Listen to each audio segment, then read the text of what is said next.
Godzilla and Mothra, Battle for the Earth. This one is not one of my favorites, but it's still good, so let's get started.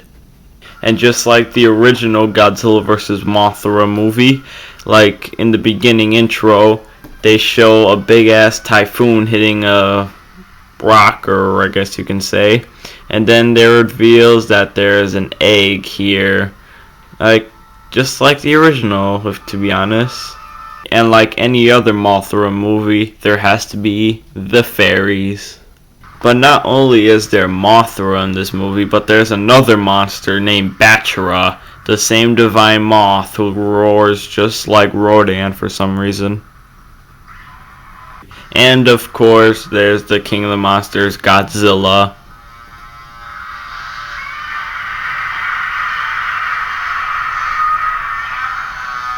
So Godzilla feels suspicious that there's an egg on his turf, and the egg is about ready to hatch too.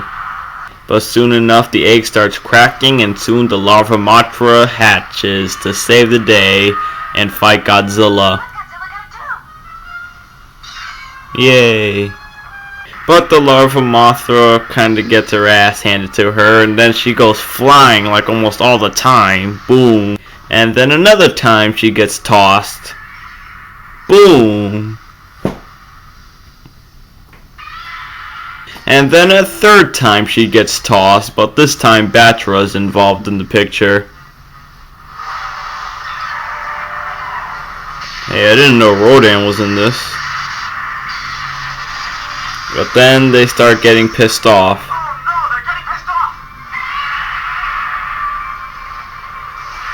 You don't fuck with Godzilla when he has his red powers. Well, at first, Batra and Mothra seem to be like enemies because the ancient prophecy says that the both of them are going to rape each other and kick each other's asses. And they fly all over the city. Batra's chasing Mothra all around with the civilians, of course, in the middle.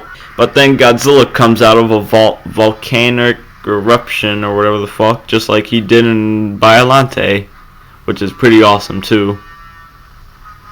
So after Batra defeats Mothra, he decides to fight Godzilla, which is a pretty bad idea because Godzilla freaking puts him in the ground and he kicks his ass too. And then that's when he shoots his red fire at him. Boom, and he gets demolished too. Oh, there it goes again. Red fire. Boom. So after the ass handedy that Godzilla gave to Batra, Mothra decides to bond with Batra and tells him that they need to team up against the king of the monsters. Yes, that's right. But Godzilla ain't taking that crap, man. He does his atomic explosion and knocks Mothra right on her ass. And then he does his power to shoot down the Ferris wheel so it could fall down on her. Kaboomy to you, Mothra. Goodbye. Oh Mo, but Batra, her worst enemy, saves her from the thing. Who would have thought that her arch enemy would save her? Well, Mothra knows how to bond with monsters, so. But in Godzilla Final Wars, bonding had no use for Mothra in that movie. So because of her bonding of people, she and Batra take down Godzilla. And they float Godzilla into the sea. But of course, Godzilla shoots his firepower once again, and they both go permanently to the sea. Again. Kaboom! Once again. And after all of that, Mothra was the only monster to ever escape the Godzilla series, and she starred in her own movies of Rebirth of Mothra 1, 2, and 3. So I guess this movie fell more into the line of being a Mothra film than it did to Godzilla, because Mothra was basically the headline of the movie. Godzilla was just there to actually entertain you guys with destruction and more stuff like that. But doesn't matter.